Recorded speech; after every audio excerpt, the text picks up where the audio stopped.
Bismillah, alhamdulillah, wassalatu wassalamu ala rasulillah sayyidina wa maulana Muhammad ibn Abdullah wa ala alihi wa sahbihi wa man walah wa la hawla wa la quwata illa billah. Nawayna ta'aluma wa ta'alim wal naf'a wal intifa' wal mudhakarata wal tadhkir wal ifadata wal istifadah wal hatha la tamassuki bi kitabillahi wa sunnati rasulihi wa du'a ilal huda wa dilala alal khair ibtigha'a wajhillahi wa mardatihi wa qurbihi wa thawabihi minallahi ta'ala. Qala al-musannifu rahimahullah wa nafa'ana bihi wa alumikum fid darain amin. Fa'idatun fi rutbatil masyakhah ilam anna mansabal qudwati wal masyakhati fi tariq as-sufiyati mansabun jalil ya'nun bihi ar-rajul al-kamila fi akhlaqihi wa a'malihi al-jami' baina ilmi asy-syari'ah wal haqiqah fahuwa muta'ahilun limansab ad-da'wa ila Allah ta'ala ala basiratin kamilah yahdi man ittaba'ahu ila siratil mustaqim siratillah al-ayah fahuwa al-qa'im bin niyaba wal khilafa 'an nubuwah wal mulazim lil mutaba'a lahum faman dakhala fi tariqi wartasama bi rusumi wa tahakkama lahu bil iltizami tata'ayyan alayhi muwafaqatuhu fi kulli umurihi wa alla yukhalifahu fi syai'in min isyaratihi fahuwa ustadhuhu wa imamuhu wa qudwatuhu wa syaikhuhu. Menerangkan tentang kedudukan guru atau kedudukan martabat orang-orang yang layak untuk diikuti, diteladani, dijadikan uswah teladan.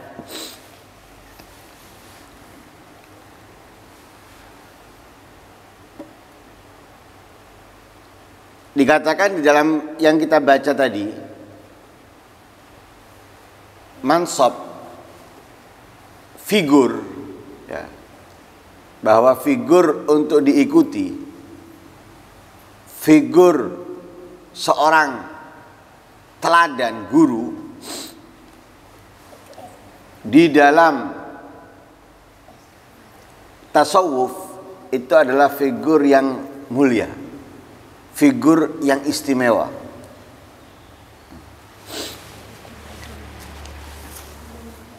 Jadi bukan semua orang yang duduk di depan saat majelis mereka adalah figur untuk diikuti, untuk diteladani, nggak semua. Bahkan mungkin ada sebuah majelis yang tidak ada figur di situ. Walaupun majelis itu ada yang memimpin, walaupun majelis itu ada yang dituakan, tapi figur nggak ada.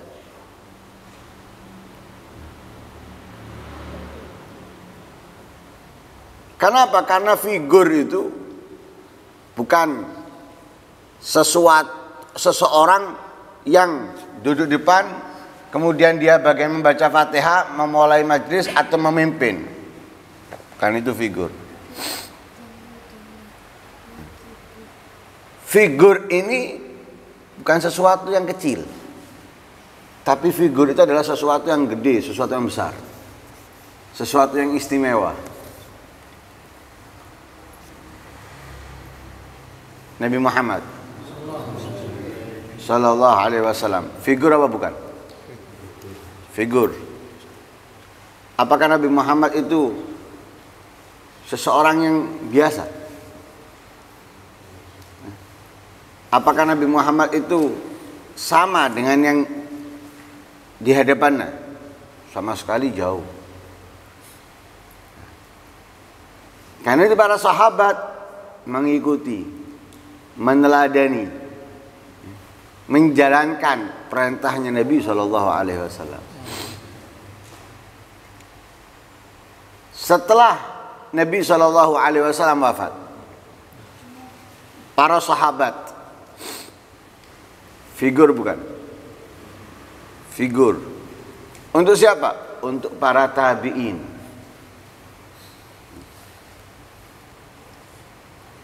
Para tabi'in sangat memuliakan para sahabat, sangat menghormati para sahabat.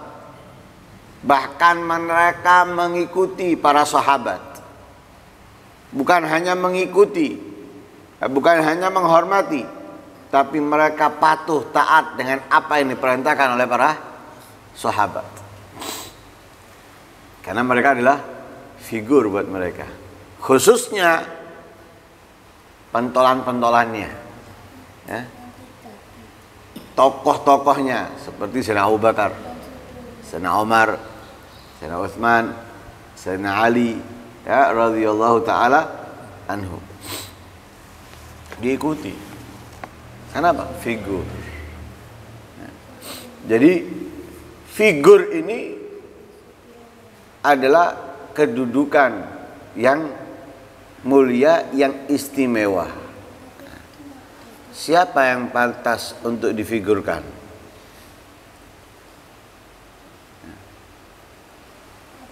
Dikatakan di sini mereka adalah apa? Ar-rajulul kamil fi akhlaqi wa a'mali al-jami' baina ilmi syariah wal haqiqah.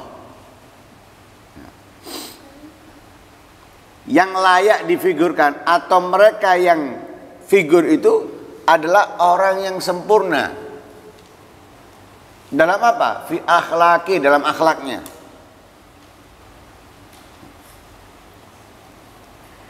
Akhlak ini menghiasi kehidupan seseorang. Ketika seseorang itu memiliki akhlak, ia akan disenangi oleh banyak orang.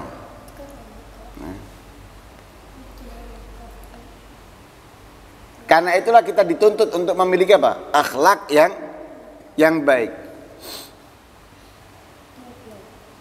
Wa khaliqin nasa bi khuluqin hasan.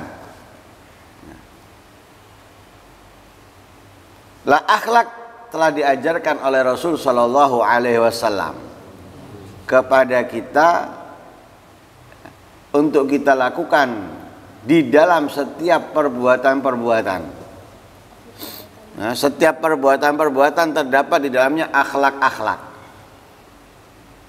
Saat makan sendirian, saat makan bersama, saat makan di depannya orang, saat duduk dengan orang, saat berbicara dengan orang, saat mengajar, saat diajar, saat dinasehati dan sebagainya, semua ada akhlak-akhlaknya. Tidak ditinggalkan, semuanya ada. Kita dituntut untuk apa? Menghiasi diri kita dengan akhlak. Lah figur tadi ini memiliki akhlak yang sempurna. Akhlak yang sempurna bagaimana? Kita bisa lihat Nabi Muhammad SAW. Punya dendam? Tidak. Dicaci, difitnah, dilempar. Tapi Nabi pernah dendam dengan salah satu mereka? Sama sekali. Tidak pernah dendam. Sekarang kalau ada orang dendam, walaupun dikatakan ini kita lakukan karena agamanya Allah dan lain sebagainya, seperti hari kemarin atau seperti hari ini 54 tahun yang lalu, diculiknya ayah Al-Habib Umar, yaitu Al-Habib Muhammad bin Salim bin Hafid, diculik. Ada dendam dari putra-putranya seperti Al-Habib Ali Masyhur, Habib Umar dan lain sebagainya. Ada dendam. Ada kata-kata kotor, doa buruk kepada kelompok-kelompok yang telah melakukan. Tidak ada.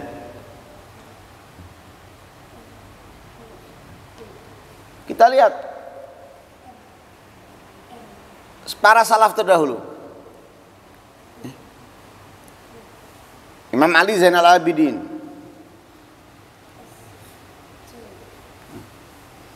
ayahnya terbunuh enggak? Terbunuh di bulan Muharram. Terbunuh. Dan beliau tahu siapa, kelompok siapa, siapa yang bergabung dengan pembunuh-pembunuh ayahnya. Tahu. Tapi apakah Sayyidina Ali Zainal Abidin membenci pembunuh ayahnya? Dendam? Loh, ini orang yang punya akhlak. Ini orang yang punya akhlak yang sempurna. Tidak memiliki dendam sekalipun dari pembunuh keluarganya. Kita bukan pembunuh. Bukan dibunuh anggota keluarga kita. Mungkin disinggung dikit perasaannya. Untuk memaafkannya repot. Untuk memaafkannya sulit. Punya dendam lah. Mau dijadikan figur gimana? Gak bisa. Figur itu orang yang memiliki akhlak yang sempurna. Meneladani Nabi SAW dalam gerak-geriknya. Kemudian figur tadi itu adalah seseorang yang sempurna dalam amalnya, dalam ibadahnya, dalam ketaatannya, dalam kebaikannya. Yang mana amalnya tadi itu menggabungkan antara syariat dan hakikah, antara zahir dan batin. Jadi bukan hanya menjalankan ilmunya secara zahir, tapi juga menjalankan ilmunya secara batin. Itu yang figur. Makanya dikatakan apa? Figur itu adalah seseorang, sosok yang istimewa. Yang difigurkan itu adalah orang yang mendapatkan sesuatu yang besar, sesuatu yang luar biasa. Kenapa? Yang difigurkan itu adalah orang-orang yang mulia, orang-orang yang istimewa dengan kesempurnaan akhlak dan amalnya, baik itu zahir maupun batin. Fahuwa muta'ahil liman sabid da'wa ila Allah Ta'ala ala basiratin kamilah. Maka ia layak, maka ia pantas, cocok untuk apa? Mengibarkan dakwah, menyebarkan dakwah, mengajak orang kepada Allah Subhanahu wa taala ala basiratin kamilah. Ada orang yang punya ilmu, dia layak mengajar. Ada orang yang punya ilmu, nggak layak mengajar.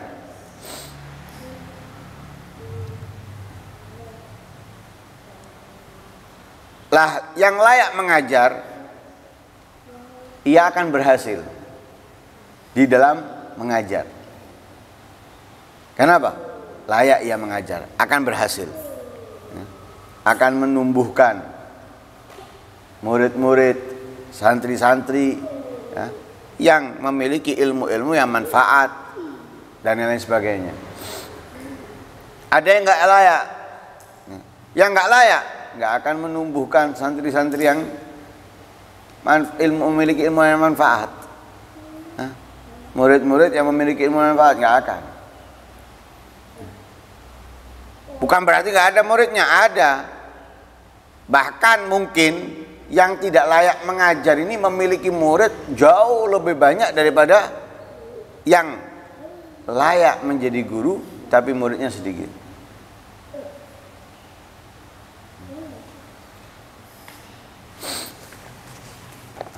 Itu perbedaan jauh sudah. Yang layak mengajar pasti berhasil. Yang nggak layak sama dengan orang berdakwah. Butuh orang yang layak untuk berdakwah. Lah yang layak berdakwah itu apa? Orang yang layak berdakwah itu tadi. Orang yang memiliki akhlak yang sempurna, amal yang sempurna. Jadi dia nggak apa? Nggak mengkotak-kotak dalam dakwanya. Kalau dia nggak punya akhlak yang sempurna, kotak-kotak. Waduh, enggak, dia mencaci saya. Buat apa saya ngajari dia? Buat apa saya memahamkan kepada dia? Oh nggak mau saya. Bukan kelompok saya, bukan golongan saya. Karena apa?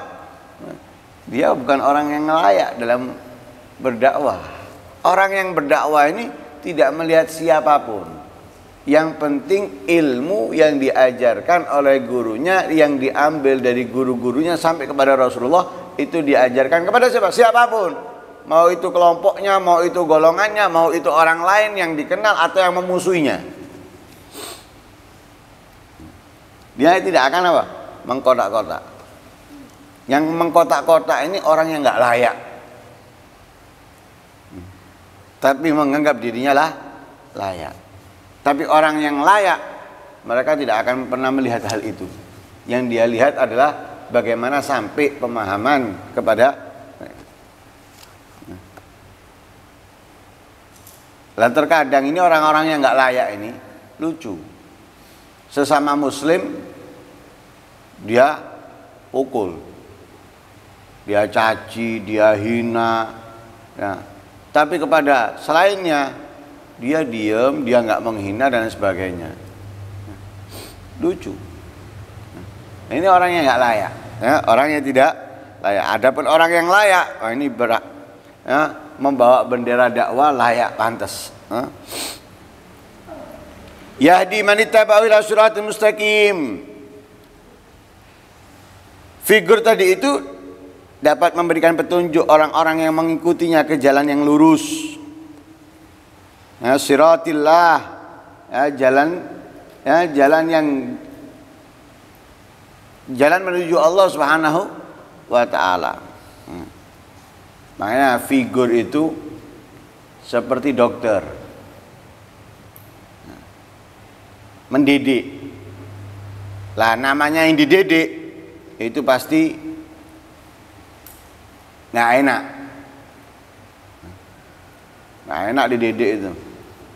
Loncat, harus ngesot, harus perusutan, harus naik. Namanya dididik. Besok ujian, hafalkan, nggak enak. Namanya dididik. Ya. Kalau nggak dididik, lepas, ya nggak ada yang sakit hati, ya. Nggak ada yang ngambul. Kenapa? Nggak dididik. Mau ngerjakan apa, mau gimana, mau baik, mau apa, dijarno. Jalan semaunya dia. Memang nggak ada yang sakit hati, nggak akan ada yang pergi. Ya. Tapi kalau namanya yang dididik, itu pasti ada yang sakit hati, ya, yang ibarat perempuan ngambul, ya. Nah, kenapa dididik? Nggak betah, nggak kerasan, nggak enak, ini gini, ini, ya namanya dididik. Datang ke dokter, dokternya ngamuk-ngamuk, disuntik, ya. Nggak ada yang senang ke dokter. Ada yang senang ke dokter? Ada yang senang minum obat? Nggak ada. Walaupun dia tahu itu untuk menyembuhkan dia, tapi terpaksa dia datang. Kenapa? Dia kepingin sembuh. Dia kepingin bisa merasakan makanan dan lain sebagainya. Dia kepingin dia nggak diam terus di rumah, keluar-keluar. Akhirnya apa? Terpaksa dia ke dokter. Untuk apa? Nyari kesembuhan. Sama kalau kita memaksa diri kita untuk menjadi orang yang hebat, menjadi orang yang istimewa, datanglah ke pendidik tadi itu. Kita akan diberikan arahan, lakukan ini, kerjakan ini. Memang nggak enak, tapi bakalnya kita akan menjadi enak seperti orang sakit datang ke dokter. Nggak enak dia datang ke dokter, suntik, kasih obat dan sebagainya. Tapi setelah sehat dia akan rasakan enaknya. Lah figur tadi itu al-ghaim bin niyaba wal khilafah anin nubuwah. Mereka adalah yang melanjutkan,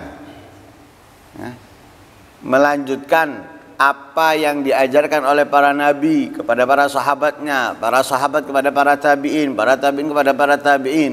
Lah mereka ini penerus, penerus, wakil, khilafah daripada kenabian. Wal mulazim lil mutaba'ah lahum faman dakhala fi talib. Dan mereka adalah orang-orang yang selalu mengikuti meneladani mereka. Itu meneladani para nabi. Nah itu mereka figur. Nah sekarang kita yang memfigurkan seseorang bagaimana? Memfigurkan seseorang yang sempurna tadi itu. Faman dakhala fi tariqi wartasama birusumi wa tahakkama lahu biltizami tata'ayyan alaihi muwafaqatu fi kulli umuri wa an la yukhalifu bi syai'in fi nisharati fahuwa ustadzu wa imamu wa qudwatu syaikhu. Kalau kita masuk di dalam ajakannya, kemudian kita meniru dengan apa yang dilakukannya, menetapkan dengan mentaatinya, maka mau tidak mau kita harus apa? Mencocokkan diri kita di dalam setiap perbuatannya dengannya. Misal memfigurkan Syekh Abdul Qadir Al-Jailani. Kemudian kita meniru, masuk di dalam kehidupan Syekh Abdul Qadir Jilani, meniru gerak-geriknya Syekh Abdul Qadir Jilani,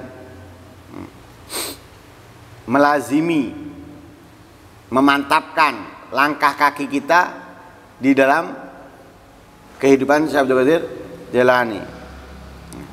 Maka mau tidak mau seharusnya perbuatan kita cocok, persis sama dengan Syekh Abdul Qadir Jilani, dalam makan, dalam tidur, dalam berkata, di dalam berbuat dan lain sebagainya. Tidak sama sekali jangan sampai sama sekali menyimpang atau tidak mentaati perintahnya. Karena itu Imam Husain bin Ali bin Abi Thalib ketika dicaci, Imam Hasan atau Imam Husain ketika dicaci, diam, tidak membalasnya. Lalu putranya yang bersama beliau tanya, ayah, kenapa nggak kau jawab? Kenapa nggak kau balas? Kenapa nggak kau bantah cacian itu, hinaan itu? Beliau berkata, dari kapan kau mengenal ayahmu pencaci?